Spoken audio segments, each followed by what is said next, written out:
भगवान् विष्णुरः मंगलं गरुडध्वजः मंगलं पुंडरीकाक्षः सर्वमंगलाय तनोर्हरि।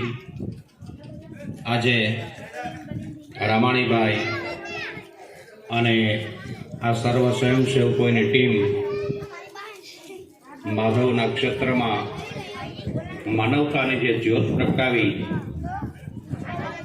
એમને મારા અંતરના આશીર્વાદ છે।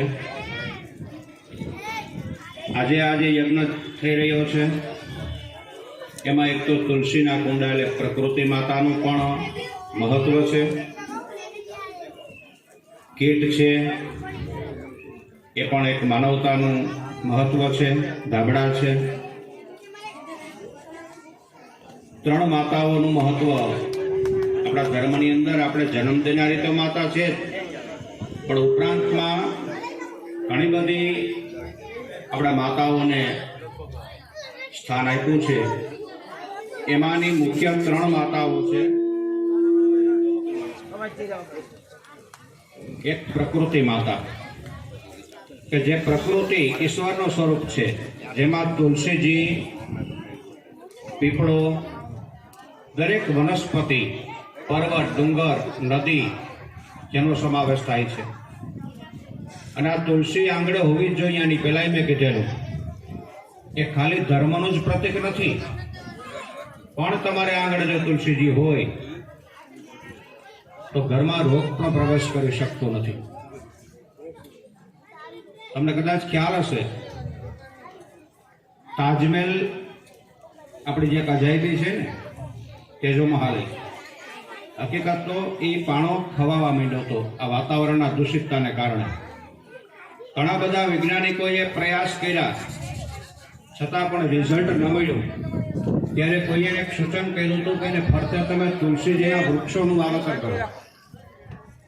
અને કદાચ તમે જોયું હશે, આજે તાજમહેલની ફરતા 3,000 થી 4,000 તુલસીઓના રોપા વાવવામાં આવ્યા। અને એ વાવેતર પછી એ પાણો જે નુકસાની ખવાતો બંધ થઈ ગયો।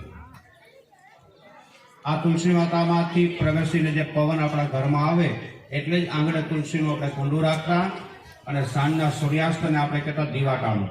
તુલસીને ક્યારે દીવો કરતા આપણે, કારણ કે જેટલું ધાર્મિક મહત્વ છે ને એટલું જ આપણા ઋષિમુનિઓએ એની સાથે આરોગ્યને સાંકળી લીધેલું છે। તો આ પ્રકૃતિ માતા, બીજી આપણી ધરતી માતા અને ગૌ માતા, આનું મહત્વ આપણે ભૂલાનું પરિણામો આજે આપણે ભોગવી રહ્યા છીએ। આજે આ કીટ દર મહિને અપાય, જરૂરિયાતમંદો માટે આ જરૂરી છે। આપણી ફરજ છે કે આપણા ગામમાં કોઈ ભૂખ્યું રહેવું ન જોઈએ, ભૂખ્યું સૂવું ન જોઈએ। એક સમય તો એવું કહેતા કે ગામની જાપે કોઈ વ્યક્તિ ભૂખ્યો સૂએ ને એ ગામની માથે પાપ છે। ધાબળાનું વિતરણ શાસ્ત્રોમાં બતાવ્યું, છત્રીનું દાન, ચંપલનું દાન, વસ્ત્રનું દાન। આ ધાબળા જોઈને મને એક વિચાર આવ્યો, આ વર્ષે તમે જો આમ શિયાળો બહુ જામતો નથી, અત્યારે કડકડતી ઠંડી હોય, પણ કદાચ મારો માધોરા એવું વિચારતો હશે કે રામાણીભાઈ જરૂરતમંદોને ધાબળા આપે ને પછી જ ઠંડી મોકલું, નહીંતર ઓલાની દશા શું થાય? કદાચ શિયાળો આવશે, ધાબળા આપ્યા ને એ વિચારે ને, આપણે આપણું વિચારીએ ખાલી, એ તો જગતનું વિચારવા માટે બેઠેલો છે। કીટની વાત કરીએ, ગરીબી જેને જોઈ હોય એને ખ્યાલ હોય કે ગરીબી શું છે। ઘણા લોકો મોટા મોટા ઉપદેશ આપે, ધર્મગુરુ નિત્યાનંદમાં રહો, નિત્યાનંદમાં રહો। નિત્યાનંદમાં ક્યાંથી રહેવું? તાવડી તેરવાના માંગે। એ તો તમે એસી બંગલા ને ગાડીમાં બેઠા એટલે તમને બધું પૂછે ઉપદેશ, એમાં પસાર થયો એને ખબર પડે। તો આજે આ વસ્તુ છે ને મોટો યજ્ઞ છે। અન્નદાન જીવવાની પહેલા મેં કીધું કોઈ પુણ્ય નથી, એક વ્યક્તિને જમાડો એટલે એક યજ્ઞ કરવાનું ફળ મળે તમને। પેટમાં જઠરાગ્નિ પેટે જો આપણા 2 વાગ્યા સુધીને જમીએ ને તો ઉતાવળ કરીએ કે જલ્દી કરો આગ લાગી। એ કઈ આગ છે? હવનના કુંડની આગ છે।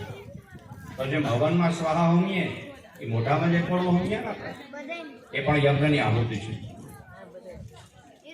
આજે સરકારી યોજનાઓ ઘણી થઈ રહી, તમે જો,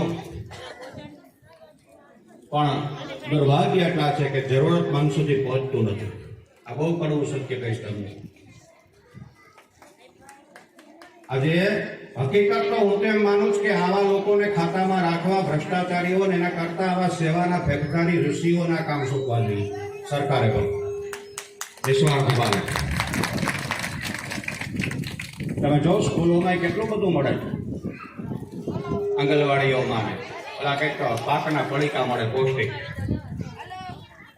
બહુ કડવું સત્ય કહીશ, એ પૌષ્ટિક પડીકાથી આપણા બાળકો તંદુરસ્ત નથી બન્યા, પણ આપણી ભેંસો તંદુરસ્ત બની ગઈ.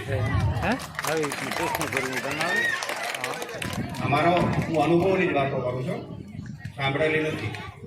આજે પડીકા ડાયરેક્ટ ભેંસોને ખાણમાં દેવામાં આવે. આ કડવું સત્ય છે. અરે ભગવાન, તમને ગવર્મેન્ટ આટલો પગાર આપે, એનો ડર તો રાખો. અને ખાવ થોડું ઘણું છૂટ છે તમને. આટલું બધું મેળવીને ક્યાં જાશો તમે? અને લોભમાં ને લોભમાં બહુ ધન એકઠું કરશો ને તો મરીને સરફ થશો, ફૂફાડા મારવા પડશે. વાપરતા જાઓ. એટલે આ અનુદાન છે એ એક મોટું છે, આ વિદ્યાનું જ્ઞાન છે, આ નિબંધ શિક્ષણ મેઇન પાયો છે. આપણું શિક્ષણ કોઠડું એનો મેઇન પોઈન્ટ જ એ છે કે આપણે વિદેશી કલ્ચરને અપનાવ્યું. અને દુર્ભાગ્ય આપણું કલ્ચર તમે યુરોપના ઇસ્કોનના ને વિડીયો તો જો ગુરુકુળોમાં સંસ્કૃતિ પાઠશાળાઓ બોલે. હમણાં એક વિડીયો જોયો આપણે, ગંગાને કિનારે બાળક ઉભો માછલીઓને લોટ નાખે છે. એને પૂછ્યું કે આનાથી શું થાય? કે અમારા શાસ્ત્રોમાં એમ કહેવાનું છે કે આ માછલીઓને લોટની ગોળીઓ ખોડાવવાથી ગમે એવી ગ્રહ દશા હોય ને નાબૂદ થઈ જાય, નડતર દૂર થઈ જાય. બહુ સાંભળવા જેવો વિડીયો છે. 6 મહિના જ બેઠા ગુરુકુળમાં, હજી ખાલી 13 વર્ષનો બાળક. ગીતા શું છે, ભાગવત શું છે, ગુરુ શું છે, એનો એક એક અર્થ સમજાવે સંસ્કૃતમાં. ત્યારે પત્રકારિક શબ્દ બહુ સરસ બોલ્યા કે આ બાળક ગોળીઓ નાખી લોટની અને માછલીઓને નભાવે, અને એવા કેટલાય માનવીઓ છે આ બાળક માછલીઓને ખોરાક આપે ને કેટલાક એવા રાક્ષસી માણસો માછલીને પોતાનો ખોરાક બનાવે. અને કેમ માણસ કેવું? ભગવાને ઘણું દીધું જ ખાવું ને, ચોખા કિલો શીરો બનાવીને ખાવ તો નહીં ખોટે. એટલે પાયો શિક્ષણનો. ક્યારેક આમ હમણાં જ ગયેલો અમદાવાદ, પછી ગૌશાળાની મુલાકાત લેજો, ગોપાલભાઈ સોતરિયા સર્ચ કરજો.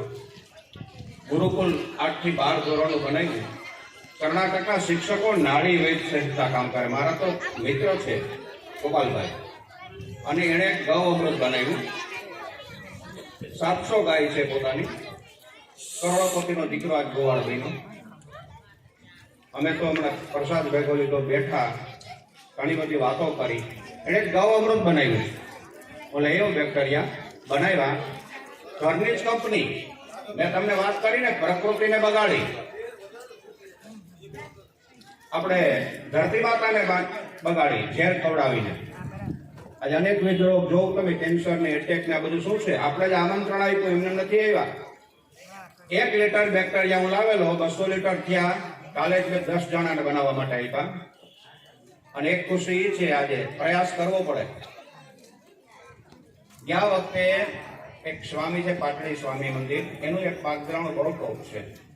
250માં આપણને 200માં આપે ડાયરેક્ટ ખેડૂતોને, અને અદભુત રિઝલ્ટ. એ રિઝલ્ટ જોઈને આ વખતે માધવપુરમાંથી 100 થી 125 ખેડૂતોએ બિલકુલ કેમિકલ્સ ખાતર કે દવા. અને આપણે વિદેશના વૃક્ષો લઈ આવવાના. કેમ કે કોનોકોસ કેમ નામ આપ્યું નર્સરીમાં? અરે કોનોકોસ તો હમણાં લઈ આવ્યા તો બાવળાના રોગ ખવડાવ્યા આપણે નર્સરીમાં. હવે કે કાઢો, હવે એમ કંઈક ત્યાં ઝેર પ્રદૂષણ કરે તો લઈ આવ્યા શા માટે? તમારા વૈજ્ઞાનિકો શું કરતા હતા બેઠા બેઠા આયોજન? આપણા આ વૃક્ષો તુલસી છે, પીપળો છે, ઉમરો છે. આપણે હવનમાં 9 વસ્તુ ઊંઘીએ ને, આકડો, ખાકરો, ખેર, ખીજડો, અગેડો, ઉમરો, ધોપળ, ડાબ ને પીપળો, એનો ક્યારે રિસર્ચ કરજો. ભરપૂર સાયન્સ ભર્યું છે એમાં. તો આપણા વૃક્ષોને નાબૂદ કર્યા અને આવા લાવ્યા. આપણે ગેર ગાયો એક સમયની, એને આપણે સંવર્ધનના અભાવે લુપ્ત કરી.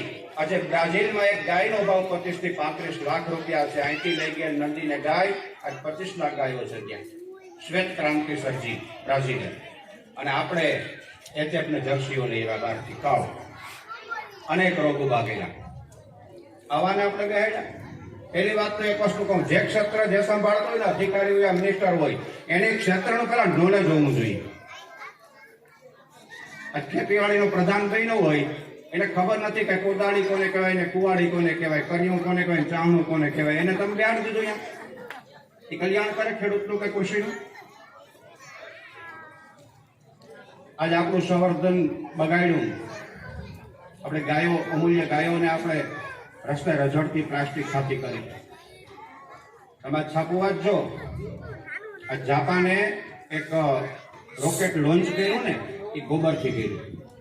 પહેલી સિદ્ધિ જાપાને મેળવી ગાયના છાણથી.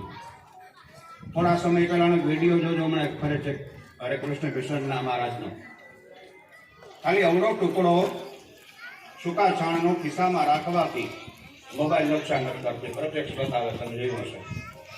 અને કચ્છમાં છે રામકૃષ્ણ મિશન ટ્રસ્ટ, મનોજભાઈ સોલંકી, એને તો કીટ બનાવી મોબાઈલમાં રાખવો એટલે આ તમને અસર ન કરે. એ તરફ મોબાઈલ નુકસાનકારક છે, પણ હવે આના વિના અત્યારે હાલ એમ પણ નથી. આજે એની પેટર્ન અમેરિકામાં પાસ થઈ. તો ગૌ માતાને શરણે જાશું તો જ આપણે બચી શકશું. તો ધરતી માતાને બંજર કરી, ગૌ માતાના વંશને બગાડ્યો, આ પ્રકૃતિને બગાડી.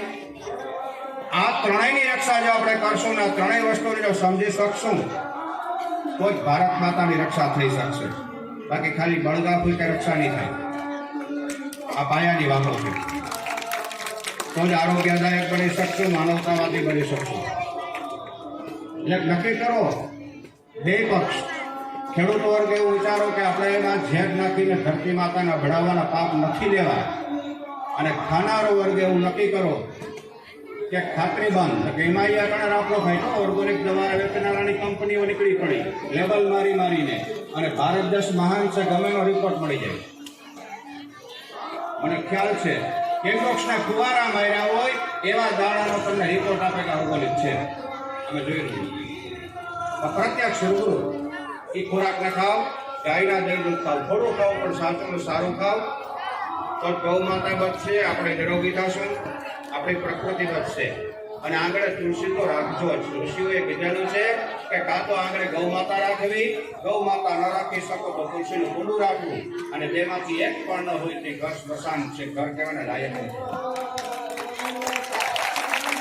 આજે માનવતાનું બહુ ટાઈમ ન લેતા બધા મહાનુભાવો આવેલા છે. અહીંયા તો જો માધવરાયના ચોકમાં બેઠા ને એટલે બધા એના બાળકો જ છીએ, હું સહિત બધા. કોઈ મહાનુભાવો નથી.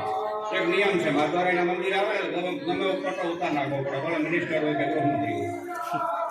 ત્યાં બાળક પડીને જાઓ તો જ તમારું કલ્યાણ થાય. તમારા હોદ્દાને બહાર મૂકીને એમ આજે આપણે એના સાનિધ્યમાં. એમાં મેં થોડુંક બીજું જોયું. રામાણીભાઈ પ્રવચન ચાલુ કર્યું ને, ઓલામાં વાંસળી વાગી માઇકમાં. 2-3 વાર ઓલા ભાઈને મારે કીધું આમ ન આવે, આમ ન આવે. પણ રામાણીભાઈ માધવરાયના ચોકમાં બેઠા, કાંગડાની વાંસળી ન વાગે તો માધવ ન કરે એવો સંકેત હતો. એટલે હકીકતની અંદર મારા અંતરના આશીર્વાદ છે આ માનવતાની જ્યોતના આલેખના ખરા રૂપના ઋષિઓને. કારણ કે આમાં એકને વખાણશો તો ટાઈમ જશે ને કે આ અમારા મહાન ઋષિ જ છે. આ 2 કિડની ફેલ છે વિજયભાઈની. સાયન્સ ડોક્ટરને પડકાર સ્વરૂપ આ માણસ 32 વર્ષથી જીવે છે. કલ્પના ન કરી શકે ડોક્ટર. અને એમાં ને એમાં તો એ કિડની ફેલ થઈ સારું થયું તો જ આર્યવેદાચાર્ય બન્યા. આમાં ખરાબમાં સારું હોય, કુદરતના સંકેત હોય. અને કોરોના કાળમાં જે વિજયભાઈ પાસે પહોંચ્યો ને એને મરવા નથી તો માધવપુરમાં કોઈ નાણે. આ મારો પ્રત્યક્ષ અનુભવ છે. આ પંચગવ્ય અને પ્રકૃતિ માટે જજુમે છે. અને આજે એના પાસે ટાઈમ નથી. અમૂલ્ય ફાળો આપીને હમણાં જેણે મને વાત કરી કે જનકભાઈ જો રામાણીભાઈ પોરબંદરથી આવીને આટલું કરી શકતા હોય તો આપણી ફરજ છે કે એને સાથ સહકાર દેવો. એટલા માટે આ વ્યક્તિ તૈયાર થાય. તમારા અંતરના બધાને આશીર્વાદ છે. સદાય આવા કાર્ય કરતા રહેજો. ભગવાન માધવરાય તમને શક્તિ આપે. ભારત માતા કી જય, ગૌ માતા કી જય, પ્રકૃતિ માતા કી જય. જય હિન્દ. ધન્યવાદ. ખૂબ આભાર આપના મનનીય પ્રવચન બદલ. હું